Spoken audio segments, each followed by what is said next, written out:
nor center.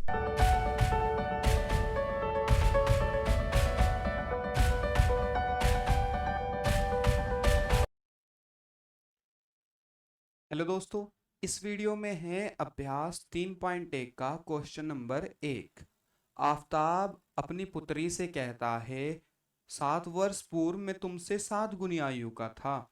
अब से 3 वर्ष बाद मैं तुमसे केवल 3 गुनी आयु का रह जाऊंगा।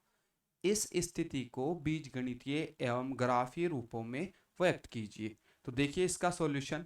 सबसे पहले हम मान आफ्ताब की आयु हमें दी नहीं गई है, तो हम मान लेंगे माना आफ्ताब की वर्तमान आयु कितनी है, x है। इसी तरीके से इसकी पुत्री की, आफ्ताब की पुत्री की वर्तमान आयु कितनी है, y। तो 7 वर्ष पूर्व कितनी होगी, हम x में से हम लिख देंगे x माइनस 7। ठीक है। इसी तरीके से आफ्ताब की पुत्री की वर्तमान आयु कितनी, 7 वर्ष पूर्व आफ्ताब की पुत्री की आयु कितनी होगी, y-7। ठीक है। इसके बाद 3 वर्ष बाद की जब बात कही गई है, तो 3 वर्ष बाद आफ्ताब की आयु कितनी हो जाएगी, x+3। और आफ्ताब की पुत्री की आयु कितनी हो जाएगी, y+3। ठीक है। अब इससे हम समीकरण बनाएंगे, ग्राफीय बीजगणितीय समीकरण। वो देखिए किस तरीके से। पहली कंडीशन को लेते हैं, 7 वर्ष पूर्व वाली को। हम क्या करेंगे, दो मान हमारे पास हैं, इन दोनों को इक्वल रख लेंगे, x-7 और इज इक्वल टू y-7। ठीक है। अब देखो वो क्या क्या कह रहा है कि 7 वर्ष पूर्व में तुमसे 7 गुनी आयु का था। तो अगर अब बराबर की बात करें तो बड़ा कौन था, आफताब बड़ा था। और कितना बड़ा था, 7 गुना बड़ा था। तो हम यहाँ क्या करेंगे, 7 से गुना कर लेंगे आफताब की पुत्री की साइड में। तो ये इक्वल हो जाएगा। यहाँ से हम पहली समीकरण बनाएंगे। ये हो जाएगा x-7 इज इक्वल टू, 7 की गुना अंदर करेंगे तो 7y। ठीक है। और 7 की गुना यहाँ करेंगे 7 में तो 7×7=49। ठीक है। अब हम x हो गया, y को इधर लाएंगे तो -7y। और 49 को इधर लाएंगे तो ये प्लस के हो जाएंगे, और 7 माइनस के हैं तो हमारे पास बचेंगे +42 इज इक्वल टू 0। ये हमारी आ गई समीकरण नंबर 1।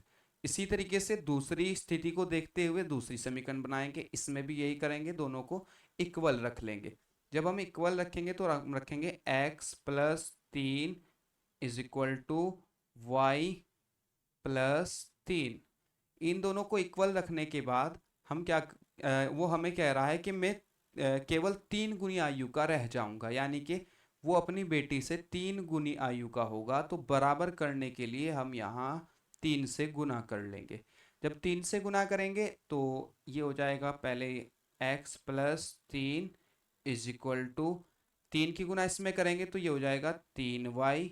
और 3 की गुना इसमें करेंगे तो ये हो जाएगा +9।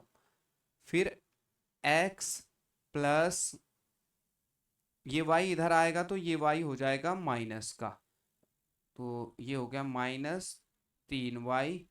और ये इधर आएंगे तो ये हो जाएंगे माइनस के। माइनस के ये होने के बाद क्या होगा, माइनस के कितने बच जाएंगे, माइनस के बच जाएंगे हमारे पास 6 इज इक्वल टू 0। ये हो गई हमारी समीकरण नंबर 2। तो ये तो हमारा हो गया बीजगणितीय रूपों में व्यक्त। ठीक है। अब हमें इसे किस रूप में करना है, ग्राफीय रूप में व्यक्त करना है। तो ग्राफीय रूप में व्यक्त करने के लिए चलिए नेक्स्ट पेज पर चलते हैं। हम समीकरण लिख लेंगे। पहली समीकरण है हमारी माइनस x-7y और +42 इज इक्वल टू 0। और दूसरी समीकरण है हमारी x-3y और -6 इज इक्वल टू 0।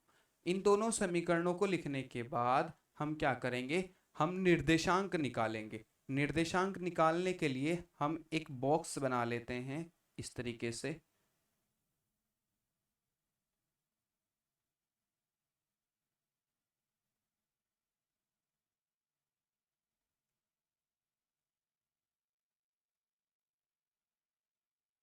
हम इस तरीके से एक बॉक्स बना लेते हैं। इसके भी निकालने हैं तो इसका भी एक बॉक्स बना लेते हैं इसी तरीके से।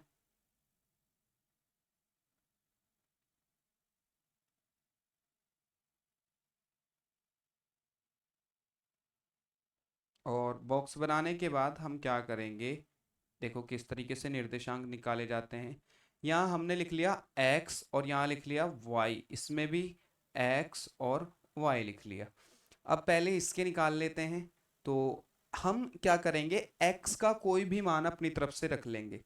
तो हम x का मान 0 रख लेते हैं। 0 रखने के बाद निकालते हैं क्या होता है। देखो x की जगह 0 माइनस 7y का निर्देश 7y और ये प्लस 42 इज इक्वल टू 0। अब क्या करेंगे, हम y का मान डिफाइन करेंगे, निकालेंगे यहाँ से। y का मान निकालने के लिए इसे इधर भेजेंगे तो ये किस चीज़ का हो जाएगा, माइनस का हो जाएगा। तो माइनस 7y, 7y के बाद इज इक्वल टू माइनस 42 यहाँ से y का मान आ जाएगा y बराबर -42 अपॉन -7। माइनस से माइनस कट जाएगा, 7 एकम 7, 7 छिंग 42। तो y का मान कितना आ गया, 6 आ गया। फिर इसी तरीके से एक बार और मान निकालेंगे, एक निर्देशांक और निकालेंगे। दूसरा निर्देशांक में हम भी फिर x का मान कुछ भी रख सकते हैं। तो हम यहाँ x का मान 7 रख लेते हैं इस बार। 7 रखने के बाद हमने निकाला 7, ये हो गया x की जगह 7 minus 7y plus 42 is equal to 0। अब हम क्या करेंगे, इसे उधर भेजेंगे तो ये कितना हो जाएगा, माइनस का हो जाएगा। माइनस का होने के बाद ये भी उधर पहुंच जाएगा तो 7 और 42 कितने हो जाएंगे, -7y इज इक्वल टू -49। ठीक है। इसके बाद क्योंकि ये दोनों जुड़ गए हैं, 42 और 7 दोनों प्लस के हैं इसलिए जुड़ गए, इसलिए ये इधर आके माइनस के 49 हो गए। तो y बराबर -49 अपॉन -7। माइनस से माइनस कट गया, 7 एकम 7, 7 सती 49। तो ये कितना आ गया, 7। दूसरा ये आ गया हमारा।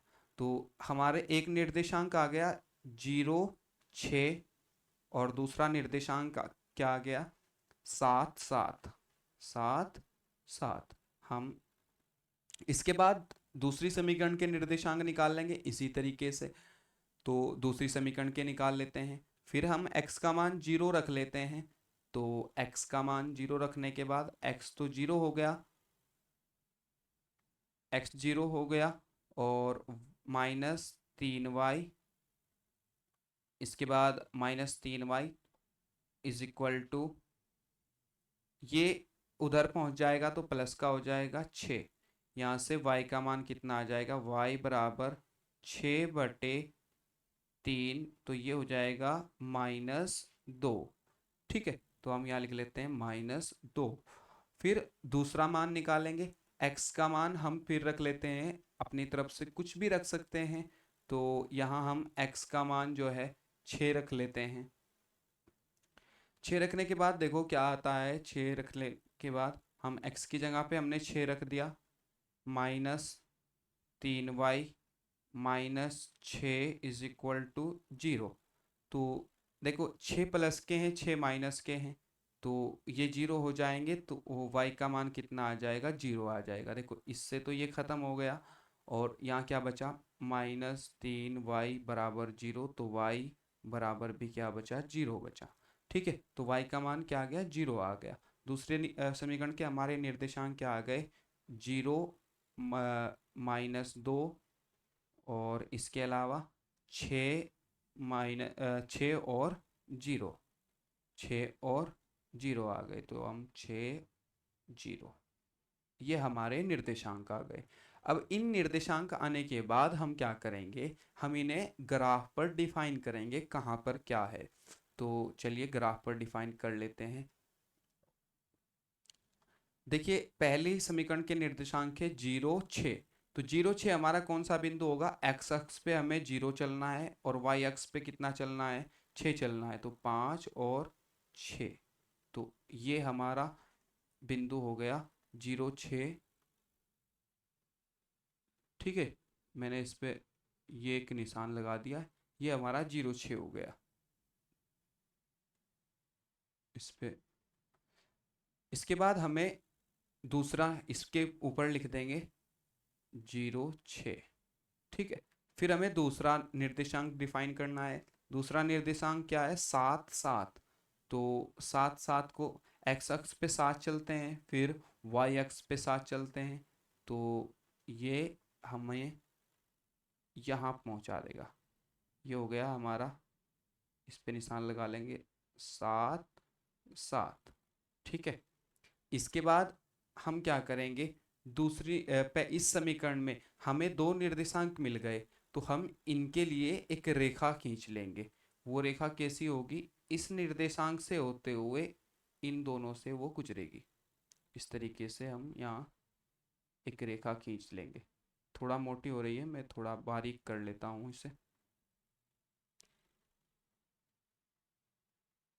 तो हम इस तरीके से यहाँ से एक रेखा खींच लेते हैं।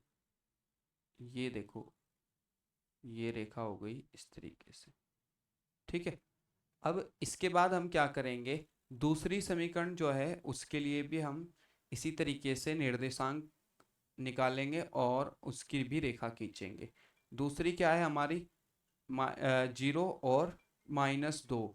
तो 0 हो गया, y पे -2 चलना है, माइनस नीचे को चला जाता है, तो ये हो गया हमारा 0 और -2 हो गया। तो इसके साइड में लिख लेते हैं 0 - 2। ठीक है, इसके बाद क्या है? 6 और 0। तो हमें एक्स अक्ष पर 6 चलना है, तो ये 6 है। सॉरी, एक्स अक्ष पर 6 चलना है, तो ये 6 है। और वाई अक्ष पे 0, तो ये हमारा हो गया 6 और 0। ठीक है, इसे करने के बाद हम क्या करेंगे? इसके लिए भी एक लाइन खींचेंगे। इस लाइन को इसके लिए भी एक सीधी लाइन खींचनी है हमें, जो इन दोनों बिंदुओं को मिलाते हुए आगे बढ़े। तो हम इस लाइन को यहाँ से आगे बढ़ा देंगे इस तरीके से। ठीक है, ये हमारा, ये लाइनें वहां तक बढ़ानी है जहां तक एक दूसरे को ना काटें। तो जब आप इसे बढ़ाओगे तो यहाँ आपको इन दोनों का एक आंसर मिल जाएगा जहाँ ये रेखाएं एक दूसरे को काटेंगी। तो इस तरीके से ये ग्राफीय रूप में भी क्या हो जाएंगी? व्यक्त हो जाएंगी। ठीक है, तो ये क्वेश्चन जो है यहीं पर सोल्व होता है। ठीक है, अगर आपको इसमें कोई डाउट है तो आप हमें कमेंट बॉक्स में कमेंट कर सकते हैं। बाकी आप सपोर्ट करिए, वीडियो को लाइक करिए, चैनल को सब्सक्राइब करिए, और जो लोग और भी आपके साथ हैं उन्हें आप शेयर करिए। Thank you. जय हिंद, जय भारत।